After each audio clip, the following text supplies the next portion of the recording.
As part of Island Club's patriotic contributions towards the growth and development of a united Nigeria and its support for the recent clamor for restructuring, the club held a symposium to discuss the topic Restructuring, Challenges, Implications and the Way Forward. The event, which was held on Thursday, the 17th of August 2017, at the Peacock Hall of the Island Club on Iko, Lagos, had dignitaries from the different sectors of the economy in attendance. The chairman of Island Club, Mr. Olabanjo Oladakpo, former governor of Ondo State, Dr. Olusegun Mimiko, billionaire businessman and frontline politician and president Eko Club were all present. Professor Stephen Adebanji Akintoye, an erudite professor, was the guest speaker at the event. Professor Akintoye is a leading African historian and a prolific writer. He played a leading role in politics when he served in the Nigerian Senate from 1979 to 1983. Discussants who came to share their wealth of knowledge and experience included Lieutenant General Alani Akinriade, retired. Chief John Mudo, the president of Ohanese Ndibo, was ably represented by Professor Chigozie Ubu, former deputy governor of Ebonyi State. Chief Ayo Adebanjo, elder statesman and great nationalist. Mr. Labaran Maku, former minister of information. Anne Kio Briggs, environmental human rights activist. And the moderator, Mr. Yinka Odumaki, publicity secretary of Afenifere. The chairman of Island Club, Mr. Olabanjo Oladakpo, in his opening remarks, welcomed all to the event, which he said was germane to Nigeria's peaceful coexistence. Mr. Olabanjo Oladakpo said, "The clamor for the restructuring of Nigeria, the different perspectives of restructuring, and how it will impact the constituent parts informed the title of the lecture, Restructuring, Challenges, Implications and the Way Forward." He capped up his speech by saying that he is confident that the lecture will address the present political situation in the country. He gave an in-depth analysis of the term restructuring, saying Nigeria has allowed over-centralization to create irreversible damage to the country. He also expressed optimism that the country has great potentials to make things right and become great again. Distinguished ladies and gentlemen, I welcome you all to this all-important colloquium, which is germane to Nigeria's peace coexistence as a nation. The clamor for restructuring Nigeria has taken a new dimension, and its volatile nature due to the differing perspectives of restructuring and how restructuring will impact on the continent's parts. I have informed the title of this lecture, which is Restructuring, Challenges, Implications, and Way Forward. It is another Island Club's patriotic contribution to ensuring a clear understanding of restructuring and our support for a united Nigeria. There is no one that could. This is one issue that could no longer be swept under the carpet. Hence, the zeal in which the ruling party has now reacted to the discussions and even debates by setting up a panel headed by the governor of Kaduna State, Malam Nazir El-Rufai, to brainstorm and come up with what their definition of restructuring physically and realistically mean. This is also reflected in the manifesto of one of the leading political parties, which among others is to initiate action to amend our constitution with a view to devolving powers, duties, and responsibilities to states and local governments in order to entrench through federalism and consequently the rebirth of a new federal spirit. Distinguished ladies and gentlemen, the business groups of committee of the Island Club, led by Mr. Tony Barola, worked assiduously and secured the consent and even the approval of the guest speaker, Professor Stephen Adebanji Akintoye. The guest speaker, Professor Adebanji Akintoye, in his presentation said, "The over-centralization of everything is not viable anymore." He stated that the country must find a way to satisfy the pride of various tribes and let the people develop themselves in their unique ways, as it is time to recognize the truth. Some prominent Nigerian citizens who oppose restructuring have developed the strategy of trying to confuse others by saying that restructuring is a confused and confusing idea, and that no two people who want to restructuring agree on what they mean by restructuring. Their strategy is clever, but it is not clever enough.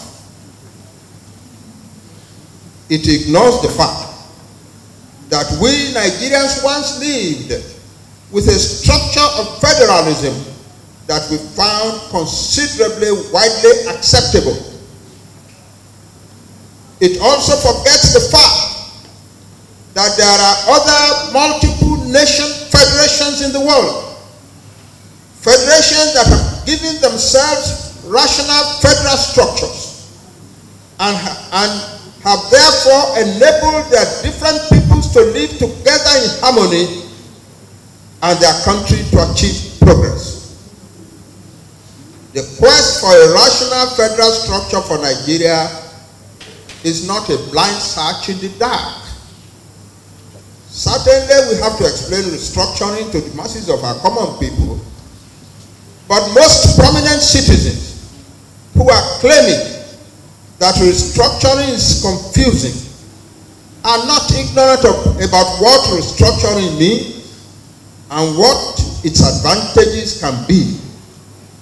Most of them are playing blind and ignorant, playing games of blindness and ignorance, only in order to protect personal and sectional interests that have nothing to do with the well-being of Nigeria and Nigerians. After that, the moderator of the event, Mr. Yinka Odumaki, invited the lead discussants for their presentations. The first discussant, Mr. Labaran Maku, said, "Nigeria needs self-re-examination to rebirth." Our country, with all its potentialities and promise, not only for us, but for Africans all over the world, is in need of self-re-examination in order to rework itself towards a rebirth that will give future generations not just lasting hopes, but opportunity to develop this country and this continent. I did history in the university. I'm not a professor of history. But I am convinced as a historian that never since the founding of Ethiopia, Egypt, and probably Carthage, has Africa had a rare opportunity we do have with the founding of Nigeria by the British. I'm also familiar with all kinds of arguments we have put forward in the course of making our country work.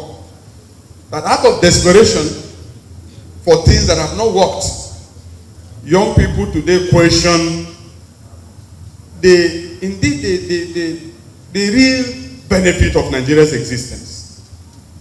They do so out of frustration with the fact that they don't seem to be having consistent development that can meet with growth in population, and therefore there is frustration. As a young teacher in the university, I had my job before I left as a grade 2 teacher. This nation offers Africans and Africa a great hope that maybe if we work very hard and re-examine Nigeria, and reform its structures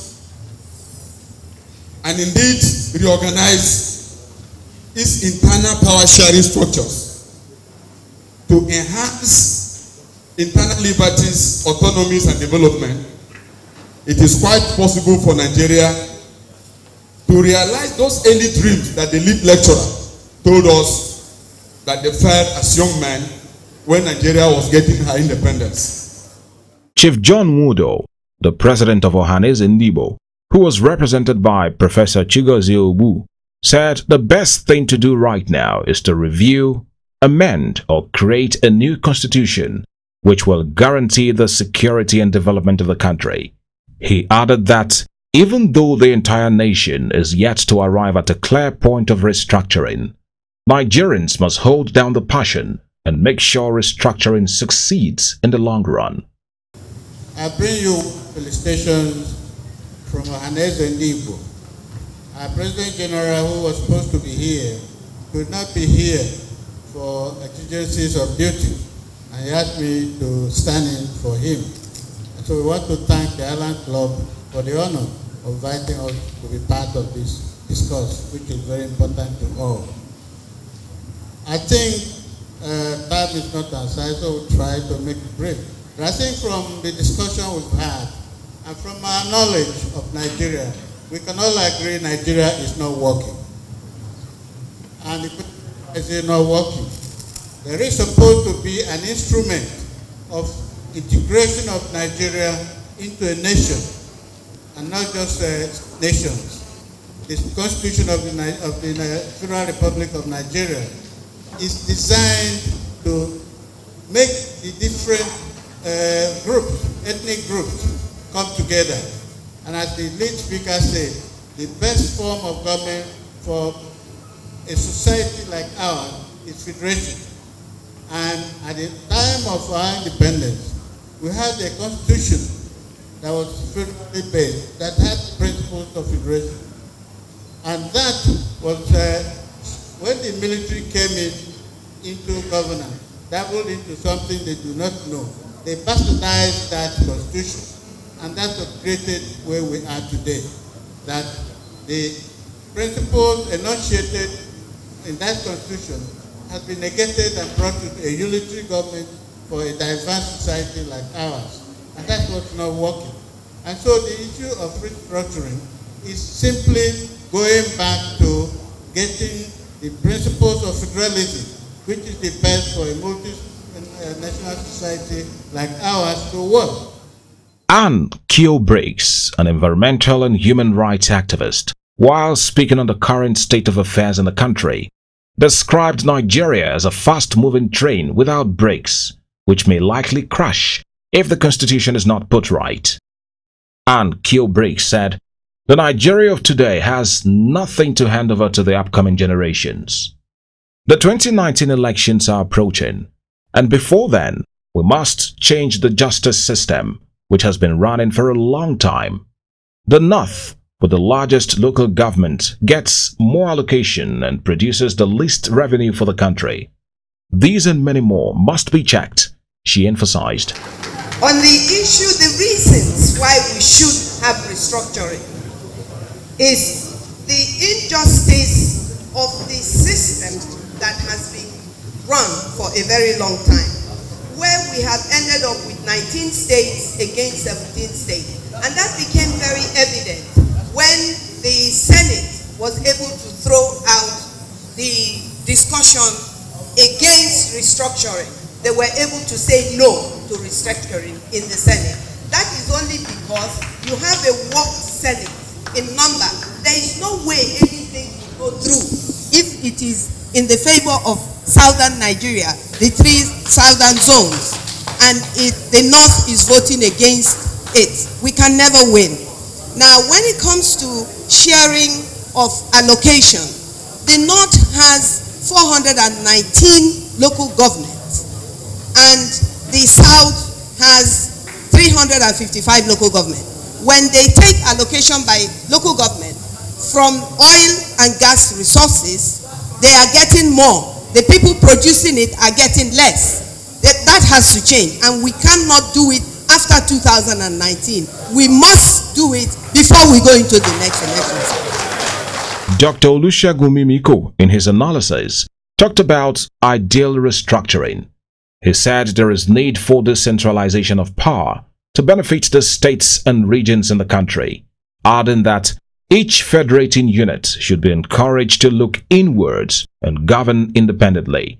Dr. Olusegun Mimiko asserted that the biggest challenge in Nigeria is insecurity, as a nation that cannot provide security for its citizens is not worthy of being a nation. Dr. Olusegun Mimiko also expressed his thoughts about the idea of state police. Nigerians talk about restructuring. From my own experience, let me just say that Nigeria, we are a peculiar nation. The word restructuring has taken on some emotive dimension. And when you break it down, you'll be amazed that we have more areas of agreement than disagreement across all geopolitical zones.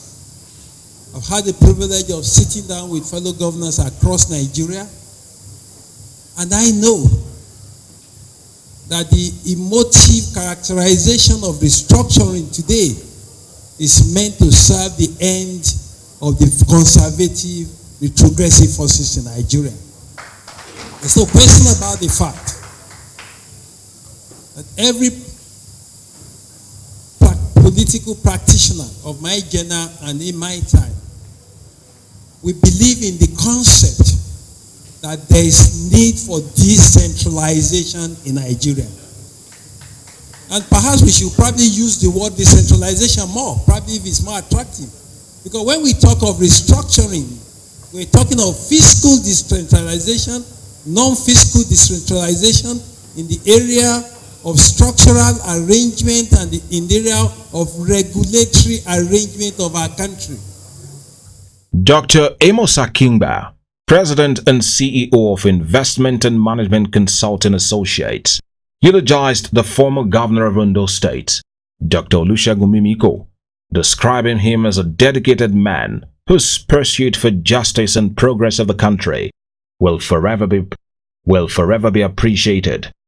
He stressed that the issue of restructuring is beginning to sound like a broken record, adding that in the midst of chaos, nothing can be done. He said Nigerians must wake up to the reality and act fast. My own about this restructuring business started way before Nadeko, before Abiola, and has not abated. It has not abated. I knew that since 1966, clash and crash of the Nigerian contraption, that we were heading the wrong way. I have so many friends in the military. Fortunately, one of them is here. Others, I told them, how can you run a unitary system in line with the military command in a heterogeneous, multi-ethnic, multicultural society as Nigeria is? Well, of course, when the people whom we bought guns and paid their salary decided to jettison the People's Constitution, if you say otherwise, they will march you to the gallows. But I know that we were marching to the gallows for Nigerian nation, for the Nigerian nation state. Actually, Nigeria is not a nation. It's a nation state. There are nations that form Nigeria, and we are trying to live together happily in progress. If we succeed, which there are no signs to tell us, then everybody will go to his own nation.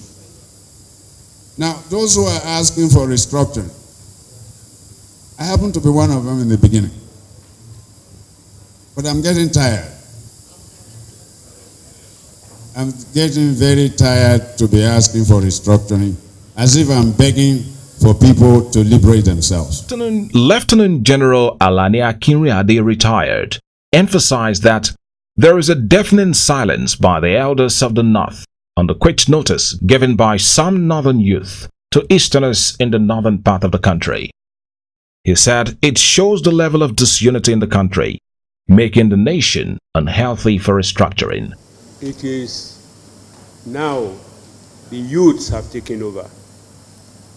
Apart from IFOB, we have got a marching order for all the Igbos in the north to return home or face death come 1st of October. And there's a definite silence of all, besides Atiku and somebody else who said something. There's a definite silence from the elders who really is sure that come October, these matters will not come to a head. Only last week, the South-South also sent signals to the Yorubas to get out of their land and go home. I hope the next time we meet here, maybe not in the big group that we are in here, there will be nobody asking what restructuring is about after what we've been reading, what we've been hearing, and what we've heard today. There will be no pontification of any sort. What will this august club, which has almost a monopoly of all the centers of power within Yoruba land, we would like only to hear about the solutions and all you want your people to do, because this club has always been a leading light in the development of Yoruba and Nigeria. Chief Ayo Adebanjo, on his part, said, "How do we stay together should be the main question, and not if we want to stay together." He added that Nigerians are living in abject poverty. When we talk of restructuring, why are we talking of restructuring? We are talking of restructuring because the army restructured Nigeria in 1966. That is where it begin from. Don't let anybody confuse us. What is it about? It was the army that restructured Nigeria in 1966. Before then, our leaders have agreed on a federal system of government, devolution of powers, what you call now resource consolidation. Aulo has already argued that. And that was why, with all the development he did in the whole Western region, he never came to Baloa for a subsidy at any time. Did you read about that? For the period that Aulo was in the government of Western region, under the old system of federalism, he never came to the federal government to ask for subsidy because of the system that was in existence. And that was what we had. And each region then had its own constitution written separately. The autonomy was there, and the region had the power to even open an office in London. Chief Aulo had the agent general office in London. The East followed, the North followed. We all know our agent general. To show the autonomy of each region, we are enjoying that. After the discussions, there were responses from members of the audience, which gave more depth to the discuss. Afterwards was a presentation of awards to the guest speaker and discussants. Secretary to the Business Group of Island Club, Mr. Abiodun Showumi, in the vote of thanks, appreciated the guest speaker and the discussants for sharing their wealth of knowledge. He said the lecture broadened his horizon and sharpened his intellect better, adding that he was certain guests at the event were refilled with knowledge. From Biscayne Communications, we commend Island Club on this great contribution to national development.